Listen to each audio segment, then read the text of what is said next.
안녕하십니까.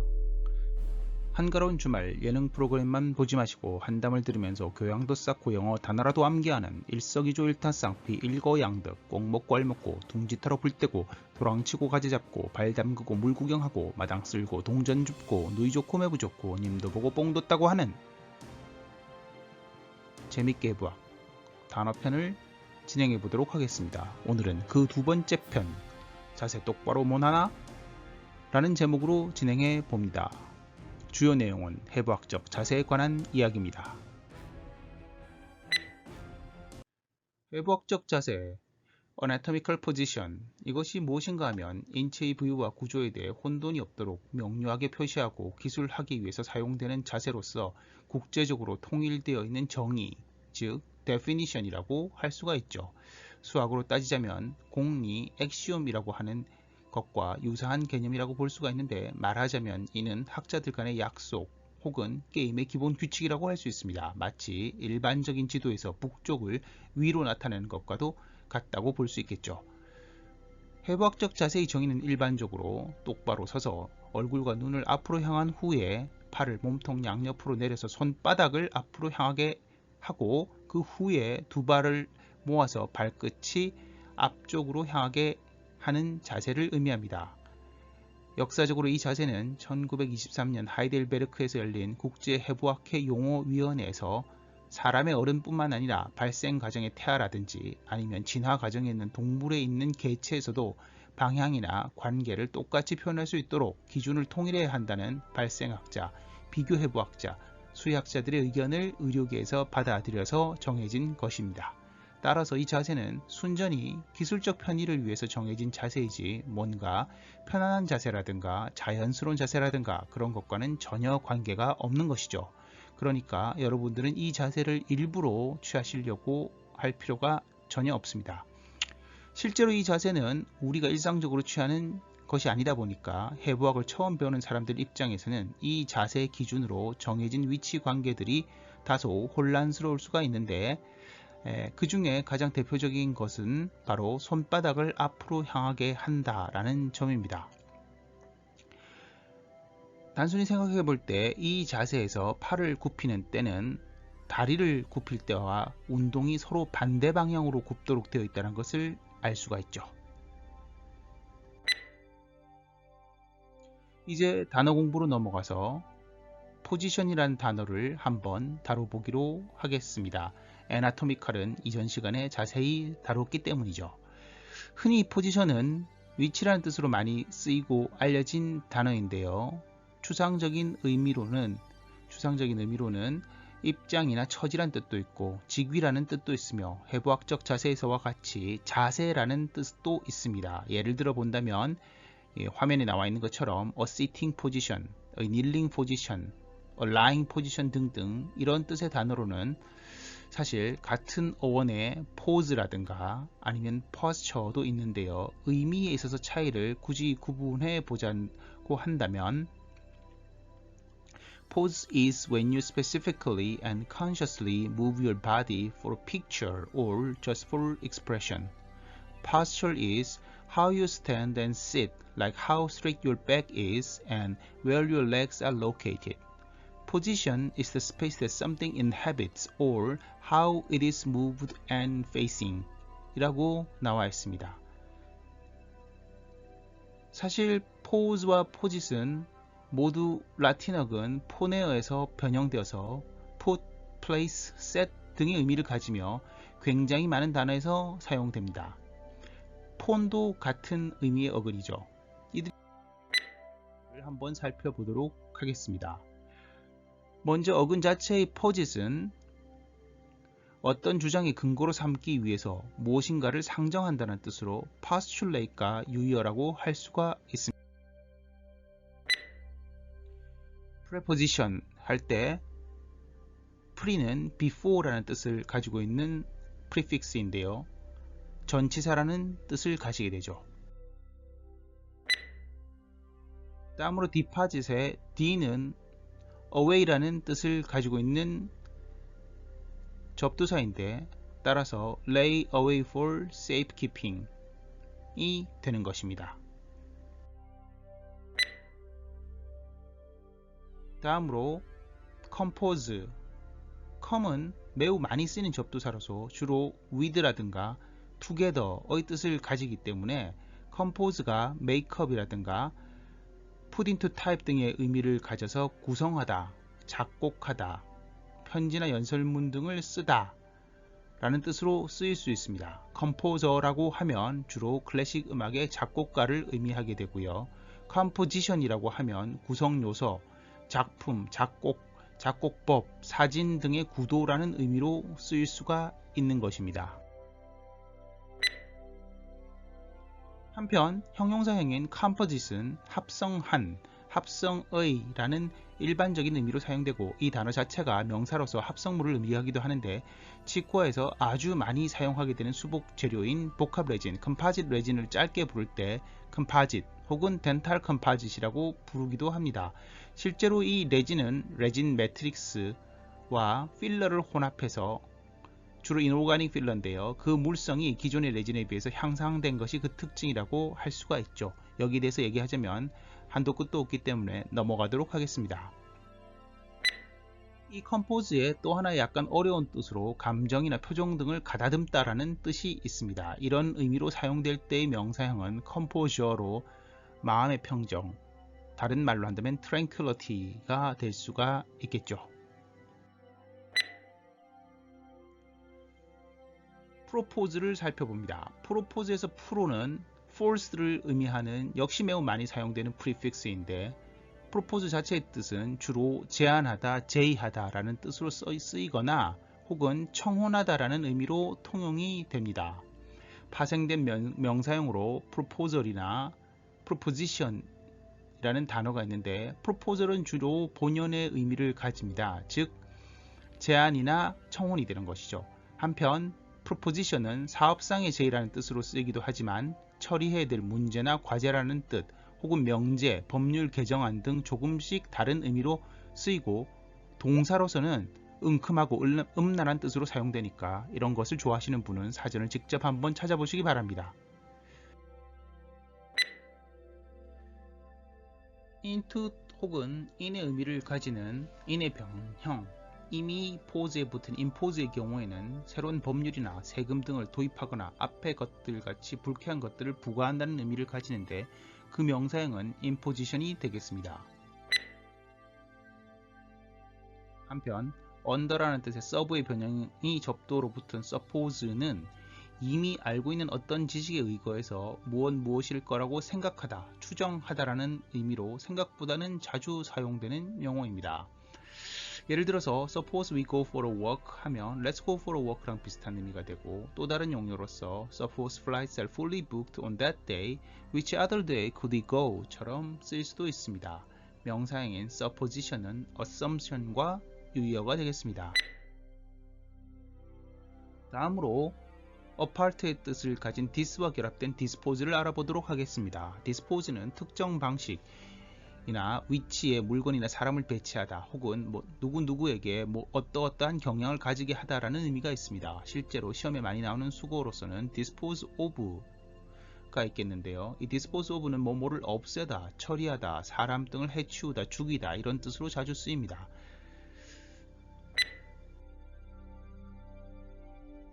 명사형으로서는 disposal로서 처리, 처분 등의 의미가 있고 또 다른 명사형이 있는데 disposition의 경우에는 타고난 기질이나 성형, 성격 등을 의미해서 temperament라는 단어랑 비슷한 의미로도 쓰이고요. 배치나 배열의 뜻도 있습니다. 한편 disposal라고 해서 싱크대에 설치해서 음식물 쓰레기를 처리하는 장치도 있습니다. 이 disposal 자체는 편리하긴 하지만 배관 자체에 무리를 주는 경향이 있어서 찬반이 좀 있는 물건이 되겠죠. 마지막으로 disposable이라는 단어를 알아두시면 좋을 것 같습니다. 특히 의료용품 등에 많이 쓰이는데요. 한번 버리고 사용하는 일회용을 의미하게 됩니다. 다음으로 프로와 똑같은 어원을 가지고 있는 PUR이 붙어있는 purpose를 한번 알아봅니다. 목적이나 용도의 뜻으로 사용되고 때때로는 결단력이라는 의미도 가지죠. on purpose 하면 intentionally 라는 의미로 일부러라는 뜻을 가지고 있는 흔히 쓰이는 수거가 되겠습니다.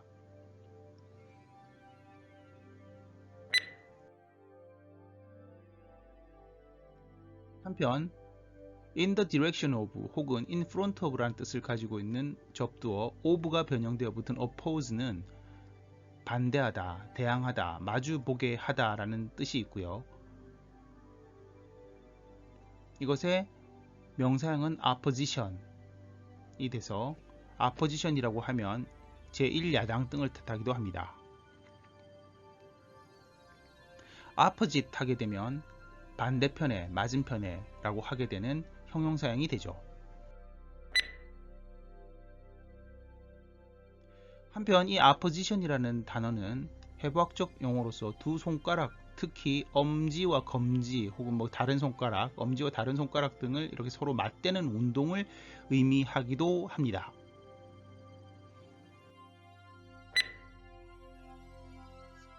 그 다음 opponent라고 해서 상대방이라는 뜻의 의미를 가지고 있는 단어도 있습니다. adversary랑 같은 단어인데요. 이 단어랑 비슷한 단어로 component라고 해서 요소, 구성요소, 부품 등을 의미하는 단어도 있죠. 단어 공부를 많이 했으니까 해부학적 자세에 대해서 좀만 더 이야기해 보도록 하겠습니다. 이 그림 아시죠? 이 그림은 워낙에 유명해서 아마 보신 적이 있을 텐데요. 오늘 주제인 해부학적 자세에 대해서 지금 보여드리는 이 그림이 그 유래라는 얘기가 있습니다. 하지만 사실 그 근거는 확실하지 않고 현대의 해부학적 자세가 팔을 아래로 내린 자세이기 때문에 이 그림과는 다소 차이가 있다는 것을 금방 알 수가 있죠. 이 그림은 르네상스 시대 1490년경에 로마 시대 건축가인 비트루비우스의 건축저서 디 아르키텍투라를 참고해서 레오나르도 다빈치가 직접 인체를 관찰한 결과를 추가 반영한 비트루비안 맨이라는 그림입니다. 사지를 벌리고 있는 원 안의 남성과 양팔을 수평으로 벌리고 있는 정사각형 안에 있는 남성이 포개져 있는 그림으로 펜과 잉크로 그린 것인데요. 다빈치는 이 그림을 통해서 인간을 자연, 즉 우주의 축소판으로 보고 모든 우주의 비례는 인간의 신체 비례에서 시작된다는 것으로 판단했던 것으로 보입니다. 이 드로잉에는 상부와 하부의 디 아르키텍투라의 내용에 기준한 다빈치의 인체 비례에 관한 설명들이 있는데 다빈치는 많은 그림에서 이렇게 메모를 남긴 것으로도 유명합니다. 상부에는 사람의 키가 14분의 1만큼 낮아질 정도로 다리를 벌리고 양팔을 손가락 끝이 머리 높이에 오게끔 치켜 올리게 되면 배꼽을 중심으로 한 원 안에 사지의 끝부분들이 꼭 맞게 들어온다라는 내용이 기술되어 있고 이때의 두 다리가 정삼각형을 이룬다라고도 적혀 있습니다. 한편 그림의 아래에 보시면 적혀 있는 내용으로서는 신체 비례에 관한 여러 가지 사례가 적혀 있는데 첫 번째는 사람이 양팔을 수평으로 쭉 펼치면 손끝에서 손끝까지의 치수가 사람의 키와 같다는 얘기가 적혀 있습니다. 그 외에도 머리의 높이는 키의 8분의 1이라든가 팔등신에 관한 얘기가 되겠죠. 어깨폭은 키의 4분의 1, 발 길이는 키의 7분의 1 등등이 기술되어 있습니다. 한편 레오나르도 다빈치는 잘 알려진 바와 같이 이탈리아 르네상스 시대 인물이자 인류 역사상 최고의 천재 중의 한 명으로 그의 영향이 미치지 않은 분야를 꼽기 어려울 정도이지만 자궁 속 태아를 처음 그린 사람이기도 할 정도로 그는 해부학 분야에서도 큰 업적을 남긴 인물입니다. 오른쪽 그림은 자화상인데요. 실제로는 꽃미남으로도 잘 알려져 있죠.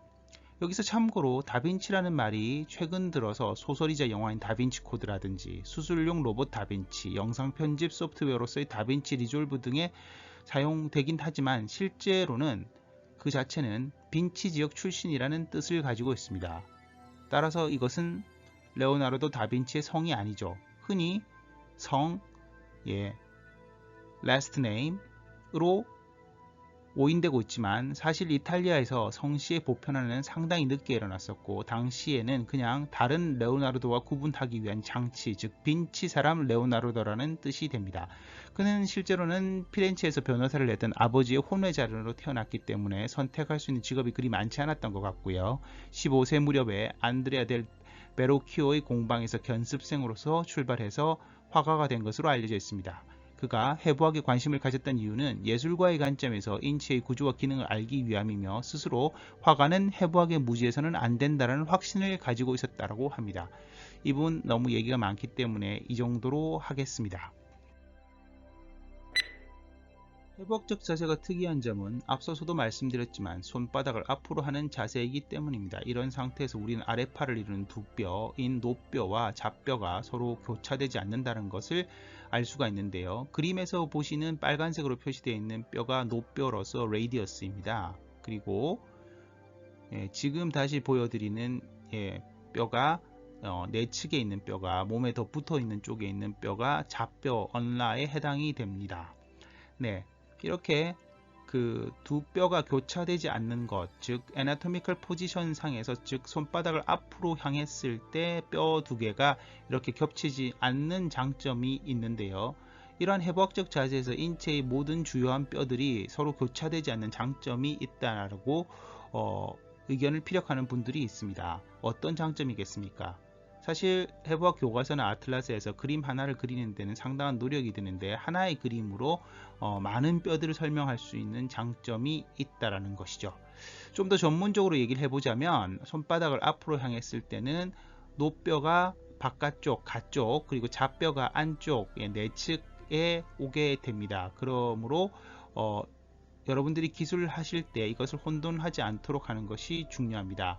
한편 평소 편안히 서 있는 자세라든지 차렷 자세에서는 팔의 위치가 어떻게 되는지 한번 생각해 보시고 노뼈와 잡뼈가 상대적으로 어떠한 위치에 있는지 스스로 한번 생각해 보시는 시간을 가져 보십시오. 포어람이라는 단어 자체도 할 말이 많지만 요거에 대해서는 다음 편에 말씀드리기로 하고요. 노뼈하고 잡뼈에 대해서 좀 더 자세하게 알아보는 시간을 갖도록 하겠습니다. 먼저 노뼈입니다. 노뼈는 요골이라고 불리는데요. 이 요라는 것은 사실 한자어에서 그 동사로서는 굽다, 구부리다 뜻이고 명사로서는 배를 젓는 노를 의미합니다. 그래서 그 의미가 그대로 와서 현재 한글 용어에서 노뼈라고 불리고 이 요자는 한자어에서 요골로 쓰이죠. 이 요골은 아랫팔의 뼈로서 팔꿈치부터 엄지손가락 쪽 손목 관절까지를 잇고 있습니다. 노뼈는 잡뼈 얼너의 외측 가쪽에 위치하며 잡뼈보다 길이와 크기가 조금 작습니다. 노뼈는 삼각기둥 형태의 긴 뼈이며 약간 휘어있고 위팔뼈 작은 머리와 관절을 하게 됩니다. 여기서 제가 말씀드린 내용들을 아직 이해하시기 어려운 것 텐데 이것은 사실 위팔뼈인 휴메러스를 다루고 나서야 약간 이해가 되실 수 있습니다. 영어로서는 radius라고 하죠. 이 radius라고 하는 단어는 스테이크, 로드, 스포크 휠 혹은 레이 오브 라이트 등을 의미하게 복수로서는 radii를 쓰게 되고요. radius는 사실 수학에서 반지름을 뜻하죠. 그림에 있어서 빨간색에 해당되는 건데요. 다른 원의 다이어미터라든가 아니면 circumference와 함께 같이 쓰이는 계측치라고 할 수 있겠습니다. 이 단어에서 변형된 것으로 기하학에서 사용되는 기하학의 호도법에서 사용되는 라디안이라는 단어가 있습니다. 라디안 아마 수학 시간에 들어보셨겠죠?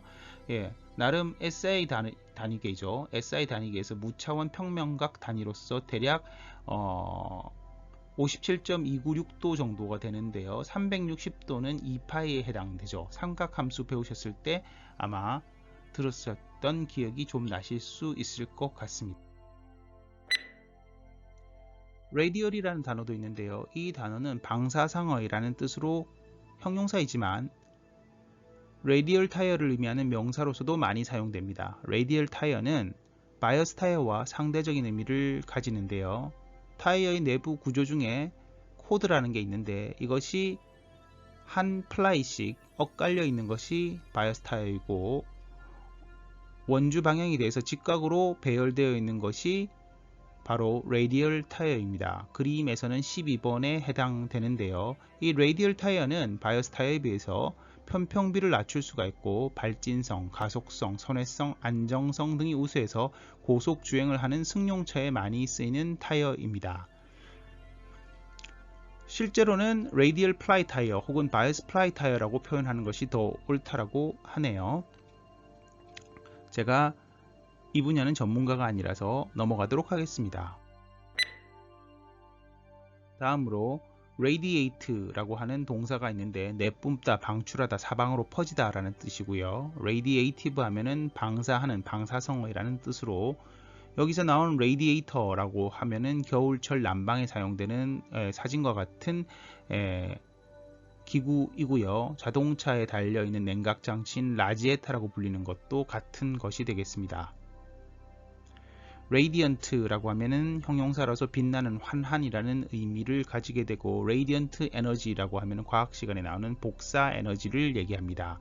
그 명사형인 radiance는 빛, 광채, 잔연 등의 의미로 사용되게 되고 irradiate 하게 되면은 방사선을 쬐다, 방사능 처리를 하다라는 의미로 쓰여서 의학적으로는 엑스레이 이레디에이션과 같은 용례로 사용됩니다만 일반적인 의미로 irradiate the mind처럼 밝게 하다, 마음을 밝게 하다 혹은 계몽하다 이런 뜻으로도 쓰일 수가 있는 단어입니다.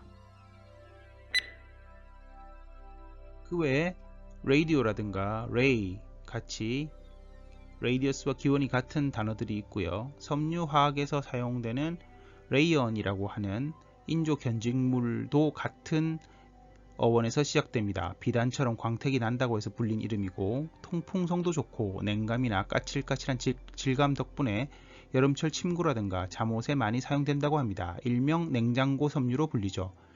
그 느낌과는 다르게 얘는 섬유화학의 산물인 합성섬유는 아니고요. 면조직이라든가 면조각이라든가 나무, 종이 조각 등을 화학 용제로 녹여내서 뽑는 재생섬유 혹은 준천연섬유라고 분류가 되고 우리나라의 경우에 경북 영주시 풍기읍의 특산물이 바로 이 레이언이라고 합니다. 최초의 인조섬유로 인식이 되고요. 여러분들 잘 아실지 모르겠는데 이태리타올이라는 거의 주 원료라고 합니다.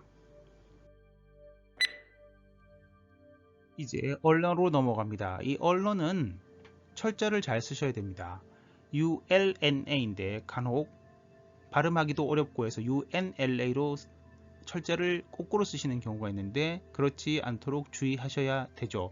잡뼈이고요. 척골이라는 한자어로도 사용되는데 그 뜻이 바로 길이를 재는 자라는 것이 원래 의미입니다. 이렇게 옆에서 보았을 때 생겼고요. L이라는 접두에서 나온 것으로 알려져 있는데 팔꿈치, 엘보우나 척도의 의미를 옛날부터 가지고 있었습니다.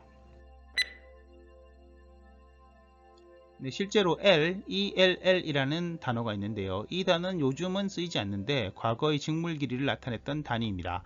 앞서 나왔던 노뼈인 레디어스와 함께 우리 몸의 아래팔에 있는 두 개의 기다란 뼈 중에 하나가 되는데 팔꿈치를 고정하는 경우, 즉 언라가 그 축이 되고요. 레디어스는 손목을 안팎으로 회전할 때 움직임을 이룰 수가 있습니다. 그래서 노처럼 움직인다고 해서 노뼈가 된 것이죠. 다시 말해 언러는 자 같은 뼈인데요. 자처럼 사용이 되기도 했습니다. 즉 우리 조상들이 새끼줄을 꼬을 때 팔꿈치 안쪽으로 줄을 대어보면서 길이를 가늠했다라고 해서 자뼈로 불린다는 설이 있습니다. 자뼈의 길이는 대략 한자, 1척에 해당되는데 사실 아주 오래된 단위로서 성경에서도 나오는 큐빗이라는 단어가 있습니다. 이 큐빗이라는 단어는 대략 45cm로서 당시에는 엘보에서부터 핑거팁까지의 길이였다고 합니다. 여기에서 나온 형용사인 큐비탈 파사라는 단어가 있는데요. 큐비탈은 형용사형이고 뒤에 파사가 붙어서 팔오금, 주와 주관절와로 해석이 됩니다.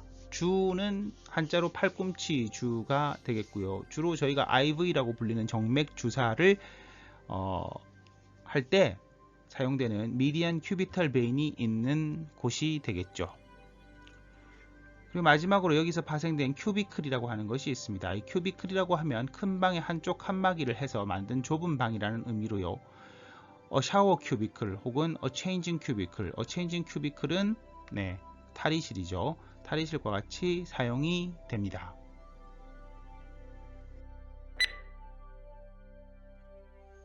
마지막으로 자에 대해서 조금 알아보도록 하죠. 척관법, 앞에서 나왔었던 SI 단위기에 비슷하게 척관법이라고 동양에서 사용됐던 법이 있고요. 그 길이 단위로 한자로는 자척을 써서 척자라고 합니다. 내 코가 석자라고 할 때 그 표현의 그 자자가 바로 이 길이 단위인데, 이 자라는 말이 초기에 쓰였을 때는 손가락을 이용해서 길이를 재는 단위로서 성인 남자가 손을 폈을 때 엄지손가락과 가운데 손가락 사이의 길이라고 되어 있습니다. 대략 19cm 정도로 생각되었는데요. 이후에 단위가 점점 길어지게 되면서 전 한때에는 23cm, 당대에는 24.5cm로 늘어났다고 합니다. 한국과 일본의 경우는 또 각각 달랐고요.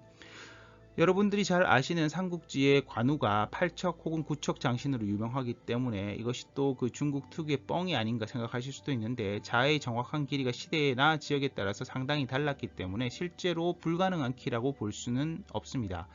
현재 한국과 일본에서 비공식적으로 쓰이는 1척은 30.303cm 있고요. 이 기준은 1875년 일본의 메이지 정부가 도량형 취체조례라는 법령을 발표하면서 표준화된 것인데, 이것이 마침 조선에서 사용되던 주척과 혹은 영조척의 길이와 비슷했기 때문에 식민지 조선에서도 비슷하게 사용되는 것이 크게 거부감이 없었다라고 알려져 있습니다. 자, 그럼 오늘 시간은 여기까지 하도록 하고요.